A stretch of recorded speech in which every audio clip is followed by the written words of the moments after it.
تو بریک سے پہلے میں عرض کر رہا تھا کہ سیدنا عمر بن الخطاب رضی اللہ تعالیٰ عنہ فرماتے ہیں کہ یہ شخص ہمارے پاس آئے اور ہمیں ان کو پہچانتے بھی نہیں تھے، اور صرف اتنی ہی بات نہیں بلکہ ان کے اوپر سفر کے آثار بھی نہیں تھے۔ اور پھر یہ شخص آتے ہوئے مجلس کو پھاڑتے ہوئے تشریف لائے، اور آپ صلی اللہ علیہ وسلم تشریف فرما تھے، بیٹھے ہوئے تھے۔ حضرت عمر رضی اللہ عنہ فرماتے ہیں فَأَسْنَدَ رُكْبَتَيْهِ إِلَى رُكْبَتَيْهِ، اس شخص نے آ کر اپنے جو گھٹنے ہیں وہ نبی پاک صلی اللہ علیہ وسلم کے گھٹنوں کے ساتھ ٹیک لگا دیے، وَيَدَيْهِ عَلَى فَخِذَيْهِ، اور اپنے ہاتھوں کو نبی پاک صلی اللہ علیہ وسلم کی ران مبارک کے اوپر، سائز کے اوپر رکھ دیے، اور پھر آپ صلی اللہ علیہ وسلم کے ساتھ کچھ سوال جواب کرنے لگے۔ آپ صلی اللہ علیہ وسلم سے وہ سوال کرتے اور نبی پاک صلی اللہ علیہ وسلم ان سوال کا جواب دیتے۔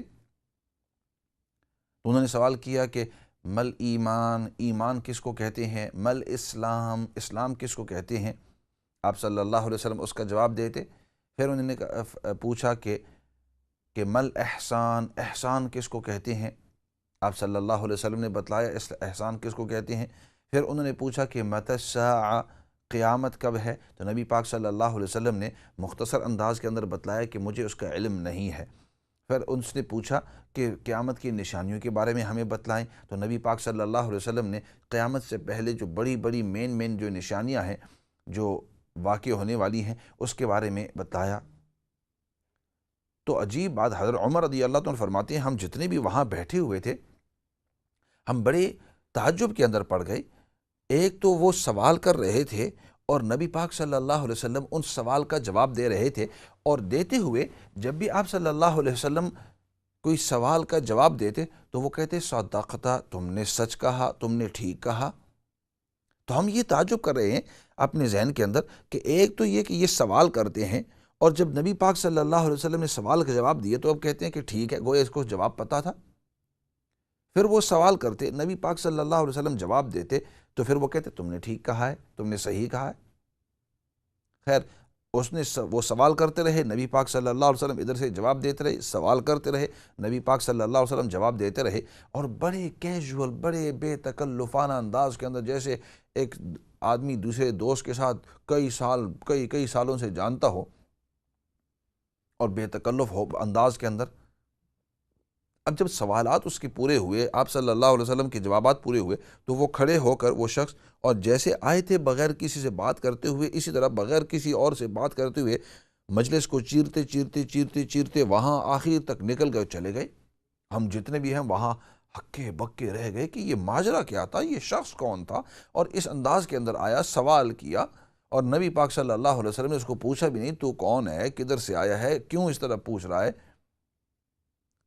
فرمایا جب وہ چلے گئے تھے تو اس کے بعد نبی پاک صلی اللہ علیہ وسلم نے جب ہمارے چہروں کے اوپر دیکھا کہ ہم بڑے تعجب کے اندر دیکھ رہے ہیں اور بڑے تعجب کے اندر ہیں، تو آپ صلی اللہ علیہ وسلم نے فرمایا کہ ذاک جبرائیل اتاکم یعلمکم دینکم، وہ تھے سیدنا جبرائیل، وہ آئے تھے ادھر تمہیں تمہارا دین سکھانے کے لیے، کہ کچھ ایسی چیزیں ہیں کہ جن کے بارے میں شاید آپ نہ پوچھتے، یا آپ صحیح انداز کے اندر پوچھتے نہیں، تو اللہ رب العزت نے ان کو بھیجا تھا، اللہ رب العزت نے ان کو سوال سکھائے تھے، اور وہ سوالات جو ہیں انہوں نے مجھ سے پوچھے تاکہ میں ان سوالات کا پورا جواب دے دوں۔ جب میں اس جواب دے دوں گا تو وہ جواب آپ تمام جتنے بھی بیٹھنے والے ہیں، آپ تمام کے سامنے آ جائے گا، آپ کو وہ جو دینی علم ہے وہ آپ کے ذہن کے اندر آ جائے گا، اس کے بارے میں تمہیں پتہ چل جائے گا۔ تو اس سے پتہ چلتا ہے کہ سیدنا جبرائیل علیہ الصلاۃ والسلام اور فرشتے جو ہیں وہ بعض اوقات انسانی شکل کے اندر آتے ہیں۔ اسی طرح روایات میں آتا ہے اور واقعات کے اندر آتا ہے، تاریخ کے اندر، کہ جب جنگ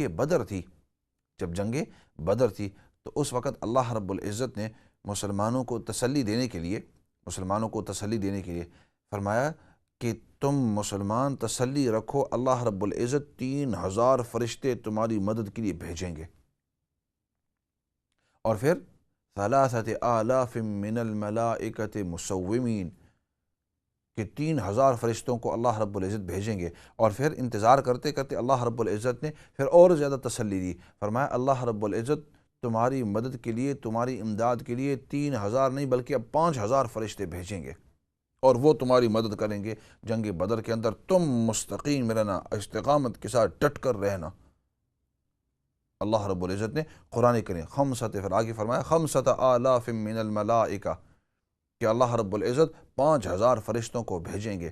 پہلے 3000 کا وعدہ کیا، پھر اس کے بعد 5000 تک تعداد کو بڑھا دیا۔ اور صحابہ اکرام رضوان اللہ مجمعین احادیث کے اندر فرماتے ہیں کہ ہم نے پھر دیکھا کہ وہاں ایک گھوڑا وہاں سے گزر رہا ہے، اور ہم نے دیکھا کہ سامنے سے دشمن آ رہا ہے، اور وہ دشمن بڑی تیزی کے ساتھ آئے، لیکن تیزی کے ساتھ آتے ہوئے اچانک ہم نے دیکھا کہ پھر ان کی اس شخص کی گردن اڑ کر چلی گئی، اور وہ شخص زمین پر گر گیا، اور پھر ہم نے اپنے کانوں سے سنا کہ ایک شخص دوسرے سے کہا اقبل یا حیزوم، فرشتے وہاں مدد کے لیے آئے تھے۔ تو اللہ رب العزت نے فرشتوں کو بعض اوقات انسانی شکل کے اندر زمین کے اندر بھیجا ہے، اور انسانی شکل کے اندر، اور بعض اوقات دوسری شکلوں کے اندر۔ تو میں پوائنٹ یہ عرض کر رہا تھا کہ اللہ رب العزت نے ایک تو فرشتوں کو اپنی جو حقیقی شکل ہے وہ بھی دی ہوئی ہے، بہت خوبصورت ہے، بہت بڑی شکل ہے، ان کے پر بھی ہوتے ہیں وغیرہ وغیرہ، لیکن ایک یہ بھی عرض کیا تھا کہ اللہ رب العزت نے ان کو تشکل یعنی دوسری شکل اختیار کرنے کی بھی قدرت دی ہوئی ہے۔ ایسے کرتے ہیں، جو 3 اور باتیں بھی عرض کرنی تھی لیکن چند کالیں آئی ہوئی ہیں، تو ان کالوں کی طرف جاتے ہیں، پھر ان کے سوالات لے کر ان جوابات کی، پھر واپس اس موضوع کو ختم کرتے ہیں۔ تو کال کی طرف جاتے ہیں۔ السلام علیکم ورحمۃ اللہ وبرکاتہ۔ وعلیکم السلام ورحمۃ اللہ وبرکاتہ۔ میں نے ایک کویشچن پوچھنا تھا، وہ یہ ہے کہ میں اس سال عمرے پہ گئی تھی ابھی جنوری میں، تو جب میں قرآن پاک پڑھنے بیٹھتی تھی نا، چونکہ تھکاوٹ ہو جاتی تھی نا، جاگتے تھے، تو وہ میں جب بھی پڑھنے بیٹھتی تھی نا، تو وہ کبھی کبھی ایسے ہوتا تھا کہ مجھے اونگ آ گئی نا، تو وہ قرآن پاک گر جاتا تھا۔ تو میں اس کے متعلق جاننا چاہتی ہوں کہ میں کیا کروں، مجھے بہت وہ ڈر لگتا ہے کہ پتہ نہیں گناہ نہ ہوا ہو۔ اسی وقت میں استغفار تو کہہ دیتی تھی، لیکن یہ میرے ساتھ ہوا ہے 3-4 دفعہ، تو میں یہ اس کے بارے جاننا چاہتی ہوں۔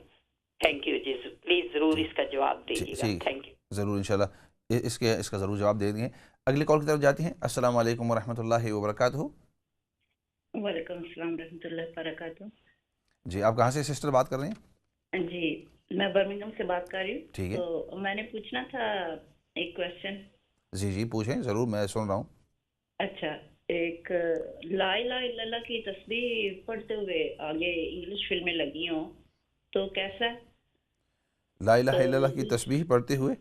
ہاں، تسبیح پڑھ رہا ہے کوئی شخص، تو واچ کر رہا ہے، انگلش موویز بھی ساتھ واچ کر رہا ہے۔ ٹھیک ہے۔ تو دوسرا کویشچن یہ ہے کہ اشراق اور چاشت کی جو نمازیں ہیں، اس کے کم سے کم نوافل کتنے ہیں اور زیادہ سے زیادہ کتنے پڑھ سکتے ہیں؟ ٹھیک ہے، وہ 2 پڑھنے ہیں یا 4 پڑھنے ہیں؟ ٹھیک ہے، بہت اچھا سوال کیا، یہ اخیری والا اشراق اور چاشت کے بارے میں، تو ضرور انشاءاللہ اس کے بارے میں ضرور عرض کروں گا انشاءاللہ۔ اوکے، ٹھیک ہے، اگلی کال کی طرف جاتے ہیں۔ چلو، ایسا لگتا ہے ان کی کال جو ہے وہ ڈراپ ہو گئی ہے، کافی دیر سے ساتھی انتظار کر رہے تھے، تو مجھے اصل میں اپنا موضوع جو ہے وہ مکمل کرنا تھا۔ تو پہلا سوال یہ ہوا کہ اگر انسان سے قرآن کریم گر جائے بعض اوقات، جیسے انہوں نے سائل نے کہا کہ میں قرآن کریم کی تلاوت کر رہی تھی، اور بعض اوقات تلاوت کرتے کرتے انسان کو تھوڑے سے نیند آ جاتی ہے، تھکاوٹ کی وجہ سے اونگ آ جاتی ہے اور پتہ نہیں چلتا تو گر جاتا ہے۔ تو اولاً تو یہ ہے کہ جو چیز غلطی سے یا بغیر ارادے سے اس انداز کے اندر ہو جاوے تو اس کے اندر گناہ نہیں ہے، کیونکہ آپ نے جان بوجھ کر نہیں کیا ہے، آپ نے جان بوجھ کر نہیں کیا، اس لیے انشاءاللہ اس کے اوپر آپ کی پکڑ نہیں ہوگی کہ رفع عن امتی الخطأ والنسیان، کہ میری امت سے خطا اور بھول چوک اور اسی طرح جو اس قسم کی غلطی ہو جاوے جان بوجھ کر نہ کرے تو وہ مرفوع ہے، واللہ رب العزت معاف کر دیتے ہیں۔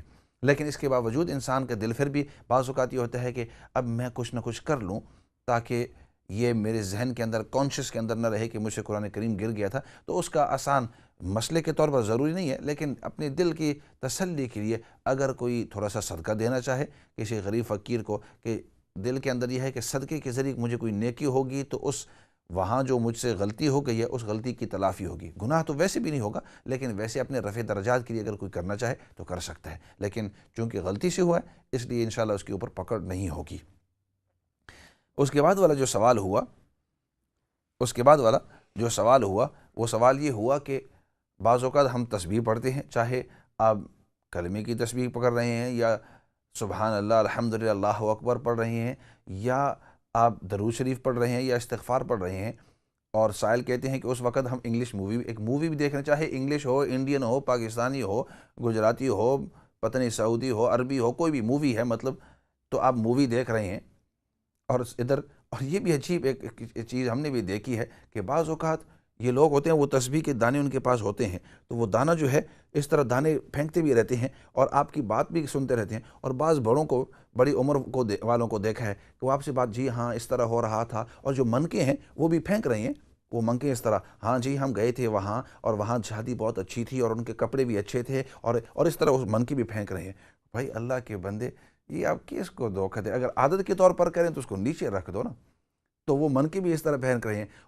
ہو بھی سکتا ہے کہ وہ دل سے کوئی ذکر کرتے ہوں گے جس کا مجھے پتہ نہیں ہے یا مجھے تجربہ نہیں ہے، لیکن جن کو میں نے دیکھا ہے تو بھائی تسبیح بھی. اور جس طرح سائل کہہ رہے ہیں کہ وہاں اس مووی کو بھی دیکھ رہے ہیں، تو ظاہری بات ہے کہ جب مووی کو دیکھ رہے ہیں تو اس کے پکچرز اور وہاں جو ڈائلاگز ہوں گے یا وہ جو باتیں ہو رہی ہیں یا وہ جو کنورسیشن ہو رہی ہے وہ آپ اپنے کان سے سن رہے ہیں. تو جب آپ کی آنکھیں بھی ادھر ہیں، آپ کا دماغ بھی اس مووی کو یعنی سمجھ رہا ہے، آپ کی کان بھی اس کو سن رہے ہیں، پھر ادھر جو ہے لا الہ الا اللہ کی تسبیح وہ کیوں؟ پتہ نہیں، اللہ عالم کس انداز کے اندر کریں. تو ایک کام کریں، یا تو اس کی طرف توجہ دیں یا توجہ اس طرح دیں، کیونکہ حدیث پاک میں آتا ہے کہ ان اللہ لا يقبل الدعاء عن قلب لاہن. اللہ رب العزت کوئی دعا جو غافل دل والی ہو اس کو قبول نہیں کرتے. تو اس لیے فرمایا کہ اگر آپ ذکر کرو، چاہے کلمے کا ذکر ہو، چاہے تسبیح ہو، تحمید ہو، تکبیر ہو، چاہے درود ہو، استغفار ہو، تو آپ اس انداز میں کرو کہ آپ کا دل، آپ کا دھیان ادھر ہو. سبحان اللہ کہیں کہ اللہ کی ذات پاک ہے، سبحان اللہ، اللہ کی ذات بہت پاک ہے. الحمدللہ، آپ اس طرح کہو الحمدللہ، الحمدللہ، الحمدللہ. یہ سوچیں یا اللہ تیرے کروڑوں میرے اوپر نعمتیں، الحمدللہ، تیرے کروڑوں نعمتیں، الحمدللہ، کروڑوں نعمتیں، الحمدللہ، اربوں کھربوں یا اللہ میرے اوپر نعمتیں، الحمدللہ. یا اللہ اکبر، یا اللہ تیری ذات بہت ہی بڑی، اللہ اکبر، اللہ اکبر. اس طرح انداز کے اندر ذکر، اس انداز کے اندر ہونا چاہیے کہ گویا آپ اللہ رب العزت سے بات کر رہے ہیں. یہ نہیں کہ خواہ مخواہ روٹین ہو. ثواب اپنی جگہ پر ملے نہ ملے وہ اللہ رب العزت کہ یہاں اللہ فیصلہ کریں گے، لیکن ہمارے یہاں کم از کم ہم یہ آپ کو نصیحت کر سکتے ہیں کہ جب اللہ کا نام لیں تو کم از کم اس کو پیار کے ساتھ لیں، دل ادھر حاضر ہو. تو اس لیے اس انداز کے اندر ایک دو سوالات ہیں لیکن کافی کالیں اکٹھی ہوئی ہیں، پھر وہ ڈراپ ہو جاتی ہیں، تو کالوں کی طرف جاتے ہیں، پھر واپس آئیں گے. السلام علیکم ورحمۃ اللہ وبرکاتہ. وعلیکم السلام. مفتی صاحب ایک سوال یہ ہے. جی ضرور. جی آپ کی بات میں سن رہا ہوں. جی ہاں، عرض یہ ہے کہ جب ہم اشہد ان محمد رسول اللہ جب اذان میں کہتے ہیں یا ویسے محمد رسول اللہ کہتے ہیں تو دو انگوٹھے وہ چوم کر آنکھوں کو لگاتے ہیں، تو شرعی حیثیت اس کی کیا ہے؟ ٹھیک ہے انشاءاللہ، بہتر. تو ضرور انشاءاللہ میں اس کا سوال کا جواب دوں گا انشاءاللہ. مہربانی، بہت بہت شکریہ. آپ کہاں سے بات کر رہے ہیں؟ لندن سے بول رہا ہوں جی. ٹھیک ہے انشاءاللہ، بہتر. آپ سنتے رہیے اور ضرور اس کا سوال کا جواب دوں گا انشاءاللہ. انشاءاللہ ضرور. اگلی کال کی طرف جاتے ہیں. السلام علیکم ورحمۃ، لگتا ہے وہ ڈراپ ہو گئی ہے. اس کے بعد والی کال جو ہے. السلام علیکم ورحمۃ اللہ وبرکاتہ. وعلیکم السلام ورحمۃ اللہ وبرکاتہ. مفتی صاحب، مجھے آپ نے وظیفہ بتایا تھا بازو کے درد کے لیے، 2 ویک ہو گئے ہیں. میں نے پوچھنا تھا وہ کس ٹائم پڑھنا ہے، کتنی بار پڑھنا ہے، وہ بتایا تھا آپ نے. وظیفہ جو ہے کون سا وظیفہ بتلایا تھا؟ بسم اللہ ارتیق من کل شین یدیق، کتنی بار پڑھنا ہے اینڈ کون سے ٹائم پر پڑھنا ہے، مجھے بتا دیں. آپ اس طرح کریں کہ یہ جو وظیفہ ہے بسم اللہ ارقیق من کل شیء یؤذیک، اس کو 7 دفعہ پڑھنا ہے. اور پھر اس کو دم کا انداز یہ ہے کہ اپنے ہاتھ کے اوپر دم کر کے، اور پھر جس جگہ کے اوپر درد ہوتا ہے اس جگہ کے اوپر آپ اس کو مل لیں. ٹھیک ہے کہ نہیں؟ تو یہ 7 دفعہ کرنا ہے. چاہے دن کے شروع میں کرنا ہے چاہے دن کی ابتدا میں، جس وقت بھی آپ کو کرنا ہے، لیکن اس کو سات مرتبہ کرنا ہے۔ اول آخر درود شریف بھی پڑھنا اور آخر جی ہاں بالکل، جیسے میں نے عرض کیا تھا کہ ابتدا میں اور انتہا میں درود شریف پڑھنا ہے۔ جی ہاں جی جی، ایک اور بات پوچھنی تھی، میرا خاوند ہے بچہ میرا، یہ نماز دونوں نہیں پڑھتے، اگر مجھے کوئی پلیز بتا دیں، یہ بالکل بات نہیں مانتے، نماز نہیں پڑھتے، پلیز سسٹر ایسا اگر کوئی میرے پاس وظیفہ ہوتا یا علماء کے پاس وظیفہ ہوتا کہ کوئی نماز نہ پڑھے اور پھر اس کے اوپر یہ وظیفہ ہم پڑھ لیں اور پھر وہ نماز پڑھتے ہو شروع ہو جائے، تو یقین کرو کہ جتنے بھی آپ کو بے نمازی آپ کو نظر آتے ہیں نا، ان تمام کے اوپر ہم وظیفہ پڑھ لیتے، لیکن اس طرح کا کوئی خاص وظیفہ ہے نہیں۔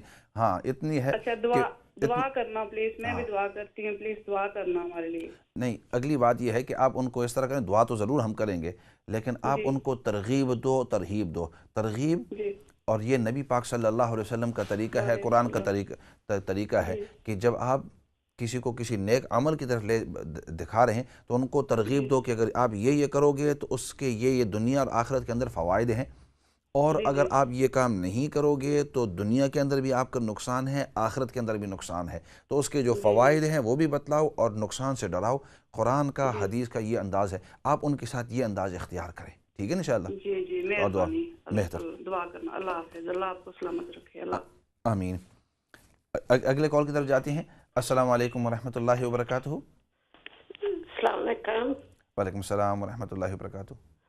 جی میں نے پوچھنا ہے کہ تہجد کے نفل کتنے ہوتے ہیں؟ اشراق ہے، اشراق کے بعد کیا اس کو بولتے ہیں؟ چاش اس کو بولتے ہیں۔ چاش کے، جی اس کے کتنے نفل ہوتے ہیں؟ ٹھیک ہے انشاءاللہ، آپ سنتے رہیے، اور یہ پہلے بھی سوال آیا تھا، یہ تمام جو سوال ہیں ان کو میں اکٹھا انشاءاللہ ضرور اس کا جواب دیتا ہوں۔ جی اچھا، کال درمیان میں خیال میں کٹ گئی ہے، کوئی بات نہیں۔ جی یہ آپ کی آواز آ رہی ہے، بات کرتے ہیں۔ اچھا، میں نے یہ پوچھنا ہے کہ اگر کوئی بچہ نہیں آتا گھر پہ ہے ملنے کے لیے، کیا کرنا چاہیے، کیا پڑھنا چاہیے؟ آپ کا بچہ جو ہے وہ آپ کے ملنے کے لیے نہیں آ رہا؟ جی ٹھیک ہے، بس اس کے بارے میں تو چلو ویسے کروں گا، اس سوال کا بھی انشاءاللہ ضرور جواب دوں گا، آپ سنتے رہیے اور دیکھتے رہیے انشاءاللہ۔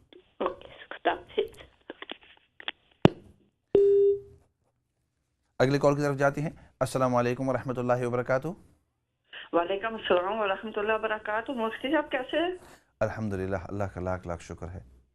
مفتی صاحب مجھے ایک بات پوچھنی ہے، سورہ واقعہ کا وظیفہ جو ہے نا وہ مولانا قاسم صاحب نے ایک مرتبہ بتایا تھا کہ آج روز 3 مرتبہ پڑھنی ہے اور تھرسڈے کو 6 مرتبہ پڑھنی ہے، پتہ نہیں کہ 8 مرتبہ پڑھنی ہے، مجھے یاد نہیں رہا، آپ پلیز بتائیں گے؟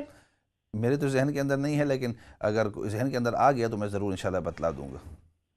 اوکے، اللہ جی حافظ۔ ٹھیک ہے انشاءاللہ، بہتر، بہت بہتر۔ ایسے کرتے ہیں، یہ جو سوالات آئے ہیں ان سوالوں کے جواب دیتے ہیں۔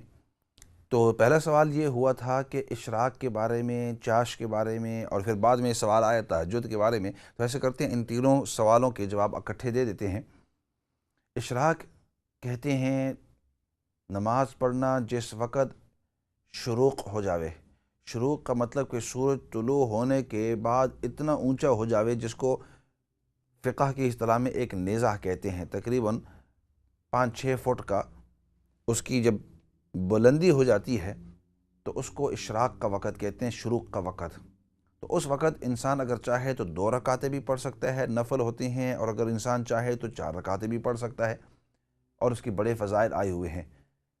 اور آج کل آپ سورج کس وقت طلوع ہوتا ہے، ٹائم ٹیبل جو مساجد کے ہوتے ہیں اس کے اوپر لکھا ہوا ہوتا ہے کہ سورج سن رائز اتنے بجے، سورج طلوع اتنے بجے ہوتا ہے، بس آپ اس سے 15-1 منٹ کے بعد آپ یہ نماز پڑھ سکتے ہیں۔ اور حدیث پاک میں اس کی بڑی ہی فضیلت آئی ہے، فرمایا جو شخص 2 رکعتیں پڑھتا ہے تو اللہ رب العزت اس کو قبول، مقبول حج اور عمرے کا ثواب نصیب فرماتے ہیں، اور جو شخص 4 رکعتیں پڑھتا ہے تو اللہ رب العزت اس کے تمام دن کے جو اعمال ہیں اس کو آسان کر دیتے ہیں اور اس کی مدد کرتے ہیں ان تمام کاموں کے اندر۔ تو بڑا ہی آسان 4 رکعتیں پڑھنا نفل کی، اور جیسے انسان 2 نفل عام انداز کے اندر پڑھتا ہے، اسی طرح یہاں 2 نفل پڑھ لے، پھر اس کے بعد 2 اور نفل پڑھ لے تو یہ 4 نفل ہو جاتے ہیں۔ تو یہ اس کا وقت، جس وقت سورج طلوع ہو کر تقریباً اس کے 15 منٹ کے بعد یہ آپ نوافل پڑھ سکتے ہیں، ان کو اشراق کہتے ہیں۔ اور پھر اس کے بعد نوافل ہوتے ہیں چاشت، ان کو صلاۃ الضحیٰ کہتے ہیں۔ نبی پاک صلی اللہ علیہ وسلم ان کو بھی پڑھا کرتے تھے بعض اوقات۔ اور یہ یوں سمجھو کہ جس وقت سورج بالکل استوا، یہ جس کو زوال کہتے ہیں، اس سے تقریباً 1 گھنٹہ پہلے، پونا گھنٹہ پہلے، 1 گھنٹہ پہلے کا جو وقت ہوتا ہے اس کو صلاۃ الضحیٰ، یہ چاش کا وقت کہا جاتا ہے۔ تو اس وقت آپ 4 رکعتیں بھی پڑھ سکتے ہیں، 8 رکعت تک پڑھ سکتے ہیں، آپ کی مرضی ہے، اور اس کے بھی بڑے فضائل آئے ہوئے ہیں۔ تو یہ ہو گئی چاش کی نماز۔ اور تیسرا سوال جو ہوا تھا وہ تہجد کے بارے میں۔ تہجد جو ہوتا ہے وہ اصل تو انسان جب سو جانے کے بعد اٹھے، فجر سے پہلے کا وقت، یعنی ابھی تک فجر کا ٹائم داخل نہیں ہوا، عشاء کا وقت ابھی تک چل رہا ہے، رات کے آخری جو تہائی حصہ ہے، رات کو 3 حصوں میں تقسیم کر کے جو آخری تیسرا حصہ ہے، اس تیسرے حصے کے اندر انسان تہجد کی نماز پڑھتا ہے۔ اور جو شخص رات کو دوبارہ اٹھ نہیں سکتا، ایک مرتبہ سو جاوے، اس کے لیے مشکل ہے، تو شریعت نے اس کو اجازت دی ہے کہ وہ سونے سے پہلے بھی پڑھ سکتے ہیں۔ کچھ صحابہ اکرام رضوان اللہ مجمعین اس طرح تھے کہ وہ رات کو تہجد کے لیے اٹھا کرتے تھے، اور بعض صحابہ اکرام اس طرح بھی تھے کہ ان کو یہ اندازہ تھا کہ شاید میں رات کو تہجد کے وقت نہ اٹھ سکوں، تو وہ اس طرح کرتے تھے۔ آپ صلی اللہ علیہ وسلم سے انہوں نے اجازت لی تھی، تو نبی پاک صلی اللہ علیہ وسلم نے ان کو اجازت دی کہ سونے سے پہلے بھی آپ پڑھ سکتے ہیں۔ اب اس کی کتنی رکعتیں ہیں وہ دوبارہ آپ کی مرضی ہے کہ آپ 2 رکعتیں پڑھیں، آپ کی مرضی ہے کہ آپ 4 رکعتیں، یعنی 2 اور 2 یا 4 اکٹھی بھی پڑھ سکتے ہیں۔ اسی طرح آپ کی مرضی ہے اگر آپ 6 رکعتیں پڑھنا چاہیں، آپ کی مرضی اگر 8 رکعتیں پڑھنا چاہیں، 10 پڑھنا چاہیں یا 12 پڑھنا چاہیں۔ 12 جو ہے اس کی لمٹ ہے، اور نبی پاک صلی اللہ علیہ وسلم سے ثابت ہے کہ آپ صلی اللہ علیہ وسلم نے رات کو تہجد پڑھے تھے، اور اس کے بڑے ہی فضائل آئے ہیں، پڑھنے بھی چاہیے۔ حدیث پاک میں آتا ہے، نبی کریم صلی اللہ علیہ وسلم کا ارشاد ہے، بخاری کی روایت ہے، فرمایا کہ ینزل ربنا تبارک و تعالی، اللہ رب العزت آسمانوں سے نزول فرماتے ہیں، فی الثلث الاخیر، رات کے آخری تہائی حصے کے اندر، اور کیا ارشاد فرماتے ہیں؟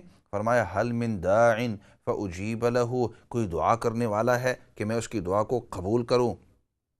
حل من مستغفر فاغفر له، کوئی استغفار کرنے والا ہے کہ میں اس کے استغفار کو قبول کروں؟ کوئی مجھ سے سوال کرنے والا ہے کسی چیز کے بارے میں کہ میں اس کے سوال کو پورا کروں؟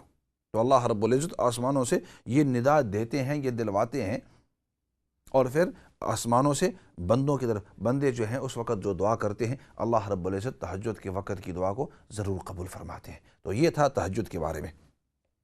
1-2 سوال ہیں، ایسے کرتے ہیں کالوں کی طرف پھر واپس جاتے ہیں، چند کالیں لے کر پھر باقی جو سوالات ہیں ان کے جواب دیتے ہیں۔ اگلی کال کی طرف جاتے ہیں۔ السلام علیکم ورحمۃ اللہ وبرکاتہ۔ وعلیکم السلام مفتی صاحب، السلام علیکم۔ وعلیکم السلام جی۔ میں پوچھ رہا تھا قبرستان جاؤ تو دعا مانگو تو کیا وہ روح موجود ہونی ہے، روح قبر؟ ٹھیک ہے، یعنی مطلب روح جو ہے وہ قبر کے اندر ہوتی ہے، ہوتی ہے جب جاؤ تو دوسرا سے یاد کرنے انہاں کی جڑے مر جانے تو کیا وہ اصل بھی یاد کر دیں؟ بہت اچھا سوال جی، اور بہت اچھا سوال، ضرور اس کا میں جواب دیتا ہوں انشاءاللہ۔ مہربانی، ٹھیک ہے انشاءاللہ۔ اوکے یس، ٹھیک ہے، اگلے کال کی طرف جاتے ہیں۔ السلام علیکم ورحمۃ اللہ وبرکاتہ۔ السلام علیکم۔ وعلیکم السلام ورحمۃ اللہ۔ میں نے لائیو بات کرنی ہے پلیز۔ آپ لائیو ہیں جی، آپ کی آواز آ رہی ہے۔ اچھا، وہ بیٹا جان تو کسی اور سے بات کر رہے ہیں جی؟ وعلیکم۔ نہیں، آپ ایسے کرو کہ وہ جو ٹی وی ہے اس کی طرف نہ دیکھو، وہاں ذرا ڈیلے کے ساتھ آتا ہے چند سیکنڈ، تو آپ ادھر دیکھ، آپ اپنے فون پر بات کیجئے۔ ہیلو، السلام علیکم۔ وعلیکم السلام۔ اچھا، ان کی آپ کی بات تو بس، بیٹے جان کیسے ہیں آپ؟ خیریت سے ہیں؟ الحمدللہ، اللہ کا شکر ہے۔ الحمدللہ، اللہ تعالیٰ آپ کو سلامت رکھے، بہت اچھے طریقے سے آپ سمجھاتے ہیں۔ جزاک اللہ بیٹے جان جی، میرے نماز کے بارے میں سوال ہے اور کچھ نفل نماز کے بارے میں بھی۔ جی ٹھیک ہے۔ میں نے ARYQ میں نماز آدمیوں کو طریقہ بتاتے تھے پڑھنے کا، ٹھیک، اور انہوں نے بتایا تھا کہ جو رائٹ ہینڈ ہے نا، لیفٹ ہینڈ پہ رکھ کے نا اس کی انگلیاں سیدھی کر لو، اور جو انگوٹھا ہے نا اس کا گول دائرہ بناؤ۔ صحیح صحیح۔ یہ جو گول دائرے کی بات ہے نا، یہ میں نے پہلی دفعہ سنی ہے۔ لیکن مجھے اس کا مطلب بتائیں کہ کیا ہے. دوسری بات یہ ہے کہ جب اتحیات پڑھیں گے اس وقت یہ گول دائرہ انگوٹھے کا بنانا پڑے گا. اور پھر میرا سوال ہے نماز کے بارے میں. جب 4 رکعتیں یا 3 رکعتیں پڑھتے ہیں نا، کبھی کبھی اتحیات پڑھ کے سلام میں پھیرنے کی السلام علیکم کہہ دیتی ہوں، لیکن پورا منہ نہیں پھیرتی سائڈ پر. تو کیا ایسے سجدہ صاحب پڑھ جاتا ہے یا کہ میں پھر دوبارہ نماز شروع کر لیتی ہوں؟ چلو ٹھیک ہے، بہت اچھا سوال کیا آپ نے. ہاں جی. دوسری بات یہ ہے کبھی کبھی میں جب اتحیات تو پڑھتے ہیں نا جی، تو مطلب یاد بھول جاتا ہے کہ یہ اتحیات تو نہیں پڑھنی تھی 2 رکعتوں میں، ابھی میری باقی کی نماز بھی رہتی ہے. کیا مطلب آپ نے اتحیات میں کیا اتحیات پڑھتے ہیں نا مڈل میں، 2 یا 3 رکعتوں کے درمیان میں کبھی کبھی یاد بھول جاتا ہے کہ یہاں پہ نا ایسا کرتا ہے کہ آپ کی کال جو ہے وہ ڈراپ ہو گئی ہے. تو ایسا کرتے ہیں فی الحال بریک کی طرف جاتے ہیں اور پھر یہ جو سوالات ہیں ان سوالات کے پھر انشاءاللہ بریک کے بعد پھر جوابات دیتے ہیں. تو بریک کی طرف جاتے ہیں فی الحال.